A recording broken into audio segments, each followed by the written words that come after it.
Through. Let's have a look at this start again. Zhou gets on the line okay, but Callum Ilott in the second phase of the start gets a beautiful launch down the inside. He's a car length clear by the time they go into turn one. Gets in a little bit deeper, which gives Zhou the opportunity to come back at him.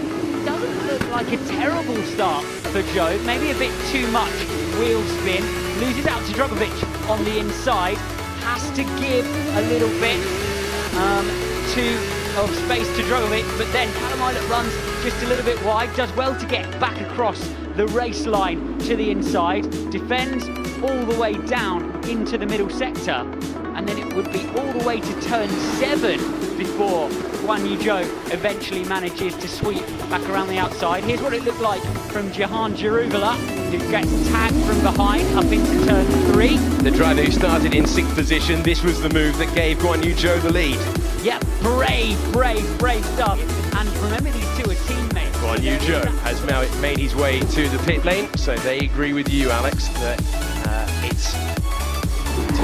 takes a while to switch on, but it is best to get it on nice and early. Practice all the time, and practice for Virtuosi makes perfect there, and they get themselves back out. Giuliano Alesi up to 3rd position, Markelov directly behind him, and these are crucial laps now. If Zhou wants to hang on to the race, he's got to get those tyres up to temperature. No tyre blankets, he's got to generate it all himself, and he's got to do so whilst battling his teammate and Mick Schumacher, who are now Schumacher feeling confident enough to take those soft tyres further into the race. He likes the balance right now. Ilott copying his teammate 1 lap later. How was the in-lap for Callum Ilott? Let's find out. Pit stop pretty much identical, but who is going to get track position? It was Zhou ahead.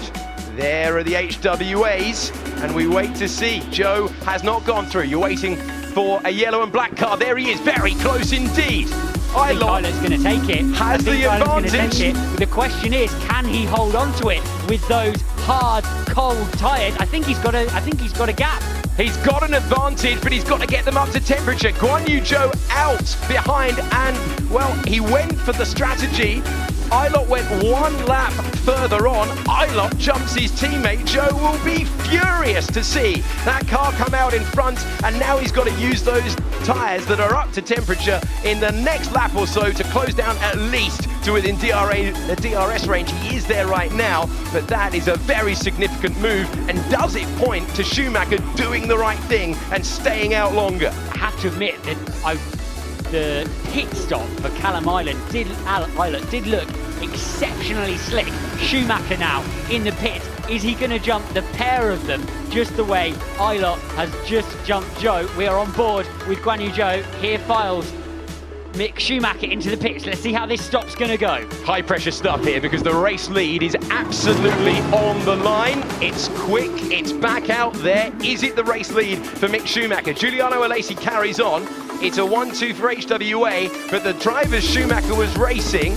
Forget about Matsushita for the time being. There are the UNI Virtuosi cars. Schumacher has the advantage. Does he have track position? You can see Zhou has closed in an Ilott, but they're both behind Mick Schumacher, who takes the net lead of the race. Now, can Zhou get past and retake the position? He's been jumped by both of them, but those tyres are up to temperature sooner. And with the inside line, once again, Zhou says, you stay out there to his teammate, and moves up behind Schumacher to what we expect to be 2nd place when everyone ahead has made their pit stops. Ilott trying to come back though as they go down the hill. Can he sweep around the outside? He knows he's racing his teammate. Zhou has the position. And critically, these two racing might give Mick Schumacher the little reprieve at the front of the field that he needs to get those tyres up to temperature. Here's Zhou, remarkably polite for halfway through a Formula 2 race. Callum Ilott lets him take the inside up at the Remus hairpin. Zhou covers absolutely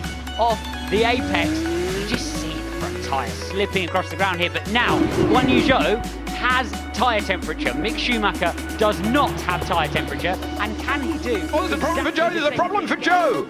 Zhou has got an issue. Callum Ilott takes the lead, and Zhou, oh, it will be devastating for him. The driver has never won a Formula 2 race despite so much pace in the last few years, and he's dropped down to 3rd. He just looks to have lost power, and he goes off around the outside of the hairpin, and he's just lost power. power completely. Guan Yu Zhou, what heartbreak for the man that put his Uni Virtuosi on pole and now led the race for such a period of time. And he looks to be out, doesn't he? It's a real moment of devastation for Guan Yu Zhou, who started with real intent yesterday. This was the moment that he had his issue. You see if there's anything obvious happening in the background there. This is coming out the rear of the car here. Former race leader in control of things. Listening. Sounds like a shifting issue, sounds like an actuation issue or electronic issue. If he's stuck in gear, either that, it's hitting the